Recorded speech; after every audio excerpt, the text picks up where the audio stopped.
Well, so here we are again today. We're doing number 7 in our sequence of chunks of knowledge or insight or useful ponderings in terms of social work with victims of abuse. But Carlene and I are here also to create these videos so that anyone anywhere in the community can watch these videos and maybe empower themselves, their colleagues, their friends, their family members. We're trying to make this information very accessible, and we're trying to make each video concise and self-contained, but of course there's no way these aren't going to they have to overlap.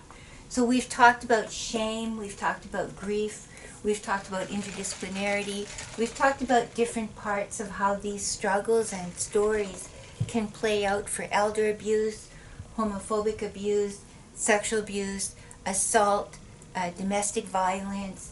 There's so many ways in our lives we can be abused. There's abuse on a micro level, meso level, macro level, and then there's healing on a micro, meso, or macro level. So we've talked about interdisciplinarity, we've talked about all different kinds of parts, and with each subsequent video that you watch, I hope that things become clearer. I'm trying to not repeat myself, but some bits do have to be said a second or third time, and they're also very important. That's why you gotta say them. You gotta say them. You gotta say them.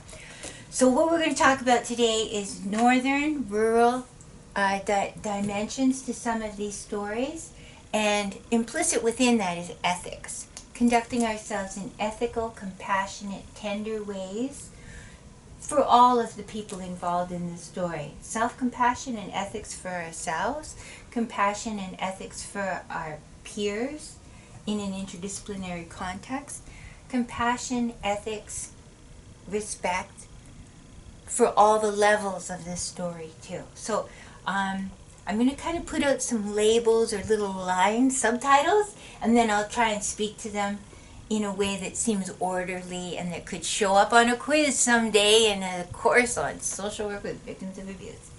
So in why am I even talking about Northern and Rural? Because this is University of Northern British Columbia. The way that I think of the word northern, because I grew up in Northern Ontario, and I was there for 40 years as a practitioner, a person, a citizen, an activist, and then I've come here to Northern BC, and I've been here for 20 years. So I have two levels of northern, two geographies of northern, and I've also taught this kind of course in Whitehorse or Quesnel, Fort St. John, Prince Rupert, Terrace, different contexts. So I've taken all those courses and I'm now trying to put these chunks into, and all that life experience and professional experience into these videos. I would also want to say out loud, thank you to all the clients I've had in all these different contexts, all the colleagues and friends and team members, all the students in all these contexts who've taught me so much, because students will teach me as much every time I offer a course. Through their journals and through their essays and their quizzes and so on, in dialogue, I learn from them. So I'm always kind of rolling that ball of stuff up and moving it forward like a kind of ever-growing snowball or roll of yarn or something. Dominoes. So one of the things, I'm going to go through that list and then I'll come back. Overlapping relationships have a big meaning in northern and rural contexts. Isolation has meaning. There's fewer services in some of these communities. Sometimes these communities are less progressive. Our behavior is judged 24/7. Our family is impacted 24/7 by what I do or don't do as a social worker working with victims of abuse in smaller communities. And the whole thing around boundaries and self-care is very important. So I'm going to touch on all of that stuff and kind of riff out sideways from some of those subtitles. So overlapping relationships. In a community, let's say, of 10,000 people, I'll just pick that as a number. What that means is my son might be in a classroom with you or your son, right? So let's say there's only one coffee shop. I'll use Quesnel again because I've been there and it's one that people will know the name of, right?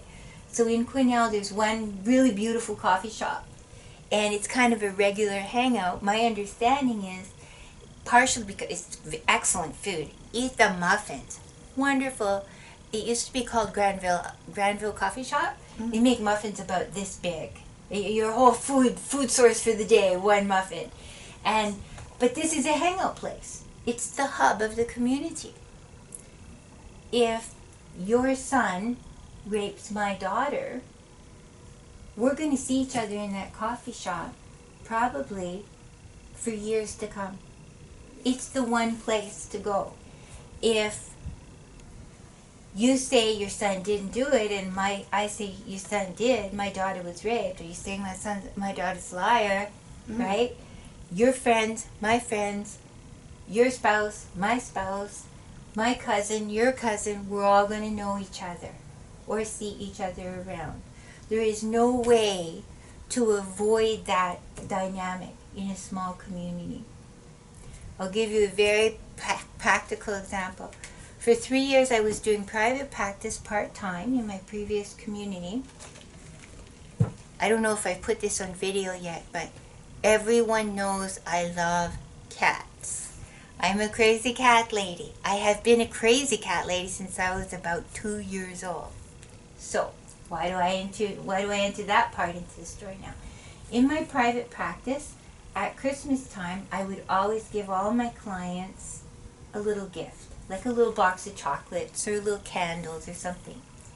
Being who I am, I had special ordered some cat wrapping paper. It was gorgeous. It was really thick, high quality cat wrapping paper.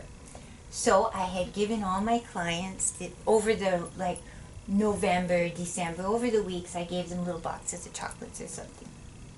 So one of my clients who was thinking of divorcing her husband and was depressed and had been seeing me, she hadn't told her husband about the divorce thing. She just told him that she was depressed and was seeing me.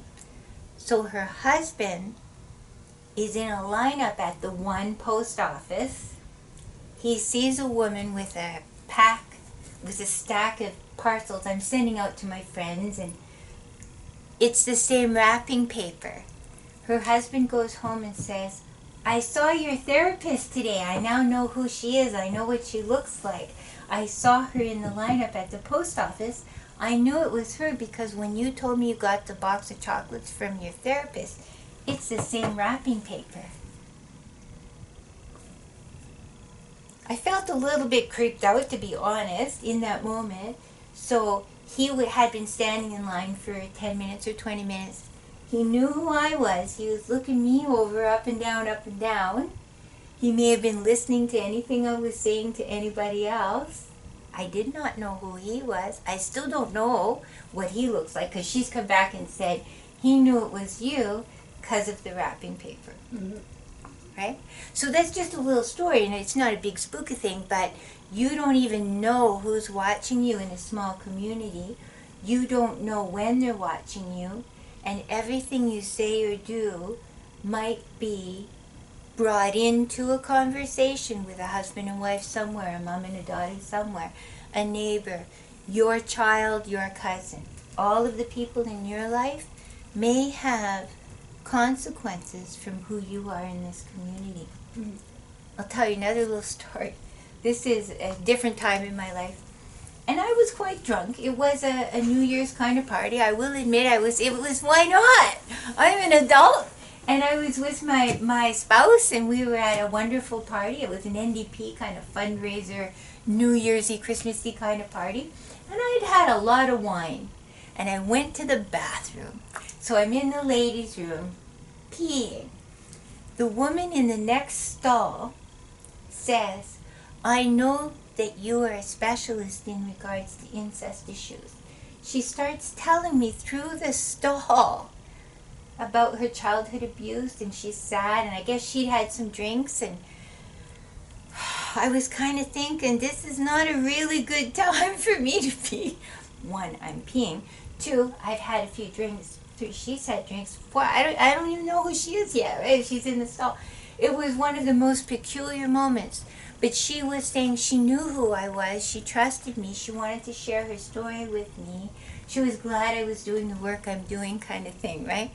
But it was very awkward for me. It was very difficult. And it sobered me up right quick, I'll tell you. And very soon after I left the party, because I was feeling kind of not cheerful and bouncy anymore, as I had witnessed her story. And she came out of the stall and told me some more. And I was kind to her and wished her well and so on, and told her about agencies she could get to talk to someone with. So there's two really practical stories: the wrapping paper story, the Christmas party story, right? Count on it, this will happen in a small community. So that's a very important part of northern and rural, and ethics. What are the ethics in that moment? I don't want to say to the lady in the other stall, this isn't a good time. Because maybe this is the only time in her whole life she's had the courage to start talking about something, right? I owe her that. I owe the world that. Anything I do or don't say to her, she might tell her sister, her cousin, her daughter, for better or for worse. We always have to remember that in a small community. So the other thing I want you to remember is each of your clients, before they do or don't tell you something, they're worried you might tell their cousin. Tell your story around that. I also worked with Indigenous communities when I was in my private practice. I was recognized by the provincial government in Ontario to be able to see Indigenous clients. And I only saw Indigenous women. And some of the women who came to see me, I would say that to them in the beginning, you know, there are wonderful resources that you can go to. You can go and see an Indigenous counselor here. You could go to the Friendship Center for this support group and so on. But they would say to me, the ones who chose to come and see me, they would say, I want to see you because I know you don't know anyone in my community. If I go and see the counselor at the Friendship Center, she's my cousin. And I don't want to tell her I was raped for 5 years by my uncle. Right? So you have to remember, your clients are worried, even though we have very strong ethics and we're not going to tell anyone and we're going to protect their confidentiality, they may not perceive that way. They might still have their own reservations. Right, exactly. And wisely so. Wisely so. Who knows, right? So long-term relationships. The other thing that can happen is people will hold on to relationships and stigma. In my previous community, I waitressed for 13 years in a strip joint to pay my way through school. When I worked as a university professor in that community, people would even say out loud, I've heard about you. You're the one who waitressed in the strip joint for 13 years and then you became a professor. That's cool. I was always going to be the waitress from the strip joint who got a PhD. Here, nobody ever says you're the waitress from the strip joint, right?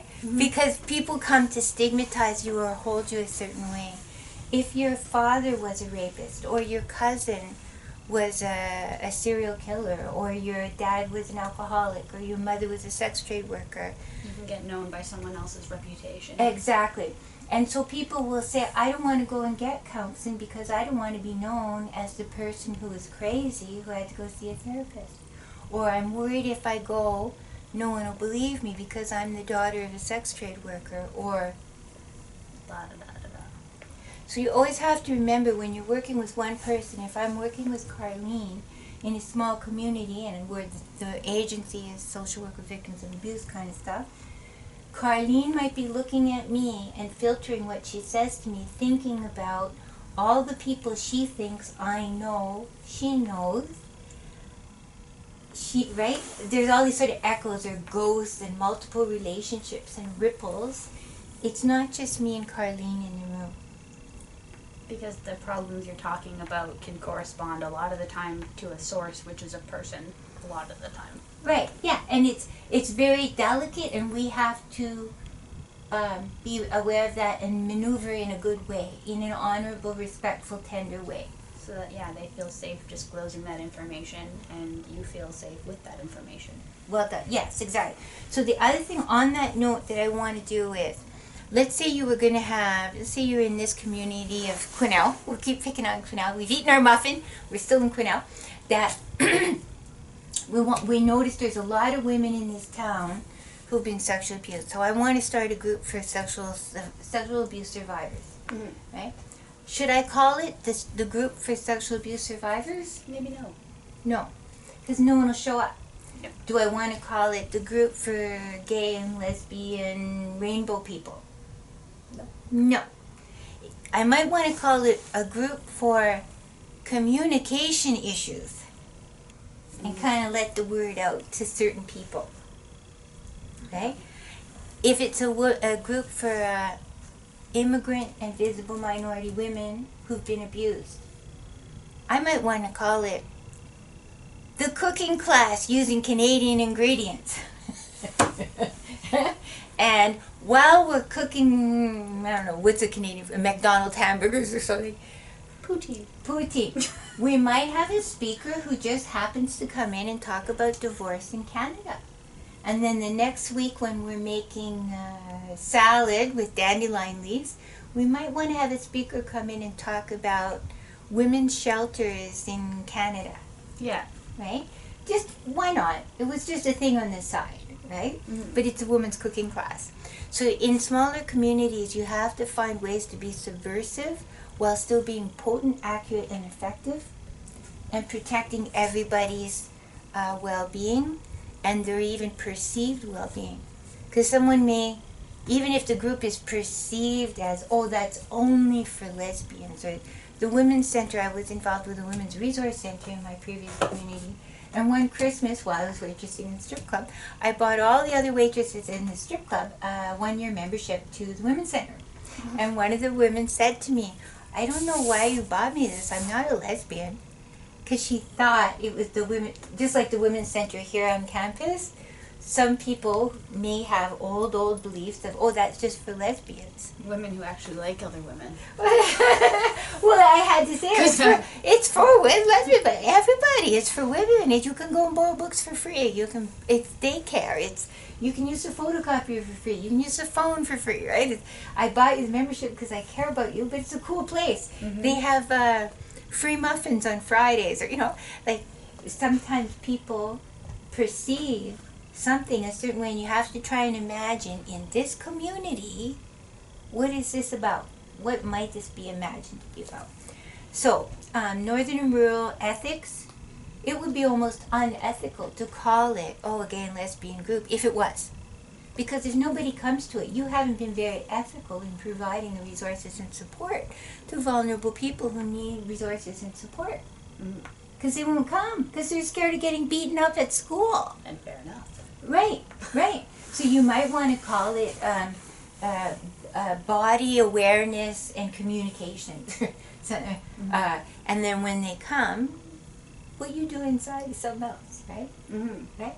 We're communicating for sure. Right. And by phoning the 10 people you know in your community who are specialists or resources or supports, because you know in your community who is who, mm-hmm. for whatever is whatever, right? So, overlapping relationships, long-term consequences in relationships, multi-generational issues and stigmas and so on. We want to think about that. We want to think about labeling and using words that help people feel safe. You want to help people break out of their isolation. You might want to note how few services there are in your community. So you might want to have, let's say at your women's cooking club, mm-hmm. you might want to have and set up a Skype kind of room for other issues. So people could come to the women's cooking club, and you just happen to have in this other room, Skype is always set up, and there's a big thing on the, click here for lesbian gay issues, click here for wife assault, click here for, and maybe have counselors who are in Vancouver. Mm-hmm. Right? So we're learning how to make spaghetti sauce in the main room, but there's this other private room that's available at the same time. Mm-hmm. So when she leaves, she can say to her husband or her parents or whoever, I learned how to make the greatest spaghetti sauce tonight. Here's the recipe. I'm bringing home a free sample. Seems pretty legit to me. And what the Skype that you set up, because she might not have a computer at home that she has Unrestricted access to. She might be worried, oh, my husband will know that I went on that space or site. Right? So here she can do something. She can talk to someone who's trained and respectful, who's not from Quesnel, who's from some other community, and letting everybody know that who happens to be in the cooking class. Right?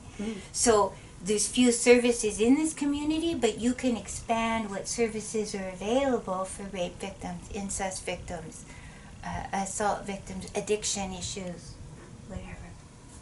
Remembering my behavior is judged all the time. So if I lived in Quesnel and I wanted to get drunk and party on New Year's Eve, I might go with my spouse in the future to Vancouver for a week. Right? I'm entitled to have those experiences, but in some small communities, it'll be perceived a certain way. I was saying earlier that I had worked for a year as an immigrant settlement worker, so I was working in, and subsequently continued to have relationships with some Muslim women in my community, and I had been with someone for altogether 13 years, but they knew I wasn't legally married to him, and they felt so sorry for me. Every time they see me, they, how's Derek, and how is it? Are things working out? Like, I think they felt, because I was like his mistress or his, I don't know. Something to be ashamed of? Right. For some of the older Muslim women, although they liked me and they cared about me, they also felt that I was sort of a sad loser because we weren't legally married. Because in my understanding of their Muslim worldview, it's very important to be legally and religiously married. So perhaps then they're saying that it's sad that either you're not married or that the person you're with doesn't think that you're worthy enough to make a wife. I don't know. Different women had different comments that they'd make along the way. I just shared this again that, let's say if you were in a small community and it was a Muslim community and you wanted to go and have a whole bunch of promiscuous sex, you might want to do that in Vancouver. Right? You might want to be really careful because it might change how they perceive you, how they feel about you, and will that further your relationship of trust and well-being? You want to be available for them, and that you want them to feel safe to come and talk to you. Okay? And that might be an important thing. And remember what your family does or doesn't do. You might want to spend some time talking to your family members. My son, when my son and I would go to the mall, we used to go like on Saturdays, we'd go to the mall. And so let's say you were a rape victim. There's that moment when people walk up to you in a mall and the other person will say, oh, where do you know Sai from? Right? Oh, this is a student. And I wouldn't want to say, oh, this is Carlene. She was raped 5 weeks ago. Right? Of course. That would be crazy, right? So my son and I had a little code that I would kind of look at him like that and he would just go look at a store. He would just go get some French fries or, like, 16, 18. You're like, he's an adult person. He understood, right? So I would see someone coming towards me. I'd give him a look and he'd just walk off. And he would never ask. When he came back, he wouldn't say, oh, is that someone from school? Or he would just go, I got French fries. Want some? Right? Yeah. Because I had kind of socialized him to understand, don't ask questions, don't... Whatever, it's probably going to be a similar story each time. And just be graceful and... Right? There might be things like that it would be wise for you if you were a social worker with victims of abuse and being known as a social worker who works with victims of abuse. To implement. Teach your son, your kids, your spouse, your friends, your mom. How do we negotiate those moments? And I would always say to my clients, if I see you in the community, I'll give you a look. And if you walk towards me, I'll say hi and start talking to you. I'm always welcoming to say hi and smile. But if you look and keep walking, I will pretend like I don't know you. And that is important, right? Because it gives them the choice to decide whether or not they're willing to acknowledge that relationship with you. That could be very change day to day, month to month, year to year, right? So all of that, all at the same time. So when you're a social worker with victims of abuse, you're reflecting on shame issues, you're reflecting on confidentiality and ethics, you're reflecting on interdisciplinarity, you're reflecting on how everybody's other relationships all may mix and match and merge. Intersect, how you label things. Oh, this is a cooking club versus this is an incest survivors group. And even within groups, you don't even ever have to talk about it. So here's one of the moments where I love art therapy. If we were having a group, I would call the group something like crafting for healing. Crafting for healing. So people can come to my craft groups every Thursday, and you could be healing from the loss of your cousin who was in a car accident. You could be crafting because of the sexual assault that happened a month ago. You could be crafting because of 500 years of oppression and racism. Okay? None of us ever has to say why we're here. I, as the facilitator, will say all of the people in this room tonight have had their heart broken in some way. All of us have had some moments of shame in our life. We've had some grief and loss. Tonight we're going to do some artwork, and I invite you, while you're making your artwork, to reflect on how you would like to put some of the grief behind you. How would you like to be different in a year? So we've got stencils, we've got crayons, we've got markers, we've got paint, we've got all these different activities. You could do dream catchers or scream catchers, as I've sometimes called them, or creativity catchers. You could do beading. You could do any of these activities for the next 3 hours. And while we're here, we're going to reflect on the issue of grief and loss. Everyone has grief and loss. So then when at the end of the session, when you say, would anybody like to share some of their thoughts or feelings right now or talk about their art piece, they could say, well, this is how I often felt as a child. I felt my voice didn't matter and what I saw didn't matter. No one has had to say, Uncle Bob, who's a pedophile who's now in jail. Right? You don't need details of their situation. That's right. The details and particulars do not have to be put out in the room. People can still grow, heal, break out of isolation or shame or despair or loss or grief or any of those ugly, icky feelings. We can still help people find communion and solidarity, even though the specifics in particular of how they got hurt, she got hurt, they got hurt, whether you got hurt a year ago or she got hurt 20 years ago, there's still space through using art therapy for everyone to keep it confidential. I find this powerful, so potent. I've done these kind of groups 100 times in 100 contexts, and people will still grow and heal and find something. Their natural urge to grow is unleashed, and they can feel, at the end they'll say, I feel so empowered. I talked about the bad things that happened when I was a child. But they actually have said nothing specific. You know, just as a child I felt alone, I felt lost, I felt scared. Oh, so did Jane feel lost and scared last month? They can talk about those general themes that can be, I guess, and the things that you're going to be that you have been talking about, shame and guilt, that can be with all trauma, not just any specific type of trauma. Yeah, and so when they leave, sometimes you'll hear people who do go to groups where they say too much, they have sort of buyer's remorse or something, and they never come back. They think, oh my God, why did I say all that? I talked about that teacher, and now somebody's going to tell somebody who'll tell somebody, and that teacher is still the teacher of my kids. Oh my God, they're going to take it out on my kids, and they'll never come back. And they'll tell other people, don't go to that group because you'll get tricked into saying things. and then you'll feel very vulnerable and raw.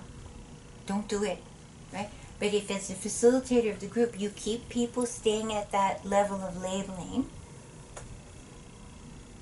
they leave and they go, wow, I had no idea that my neighbor also had so much grief inside her. I love her. I feel connected to her now. Right? Boom. Right? They can both see each other tomorrow at Granville Coffee Shop. They can stand in line and have a muffin, and nobody's going to feel overwhelmed or horrified or mortified that they said too much. Brilliant. I swear to you, if you practice those kind of etiquettes and protocols for facilitating groups, people will be so responsive. And the next group you have, crafting for anger, right? And this one might be angry because her husband cheated on her. That one's mad because her grandfather sexually abused her. This one's mad because someone beat up her kid in a racist episode. Crafting for anger, right? Crafting for emotional regulation. You can pick those kind of broad themes, and then people can individually share stories with you after the group, before the group, in a separate individual session, right? But they feel protected. So did they operate then at like a meso level? The micro might be, in the group people are having micro level healing. They're sharing their own individual story. Mm-hmm. Good question. And then sometimes if somebody, let's say they come to 3 or 4 or 5 groups and they cry, you might say to them, you know what, I have an opening on Tuesday if you wanted to come in and see me, right? See you individually, and that's then micro, right? But if you start to realize, hey, everybody in this group starts telling me stories that the priest at the Catholic Church, every time a woman comes in and tells him that she's being beaten up, the priest keeps saying they need to pray harder and be a better wife. I'm going to go and maybe make an appointment with that priest and maybe offer him some videos and books and some insight and some other ways for him to help people, because this is not helpful. Praying harder, as we all know, research has definitely shown, if a man is beating you up or if a man is sexually abusing kids, praying hard is not going to change the situation. Your lack of prayer had nothing to do with it. Exactly. So it's sometimes in small communities, the chief of police or the priest or the principal of the school or the family doctor in that town or the lawyer, those people may have graduated from their discipline 20 years ago, before we talked about racism and incest and wife assault and lesbian love and these kind of things. They may not have ever been really taught well about those issues, and or they may be refusing to talk about those issues. Mm-hmm. Right? In small towns, sometimes that's why some people pick a small town, because they want to stay in the 1950s. Not willful ignorance. Willful ignorance, right? So each rural, small, northern community has its own profile. So I'm really glad we had this chance today to start making more and more links between all the different topics. How do they start to tangle up? Mm-hmm. And what can we do in good response to them, right? So thank you again, Carlene, for being my kind of conversational facilitator. It would feel very weird for me to just sit here and talk to a computer. It's never been my thing. It gives me a feeling of a real human. You're so real and you're so human. Yes, and thank you, Steven Spielberg. No problem. Bye.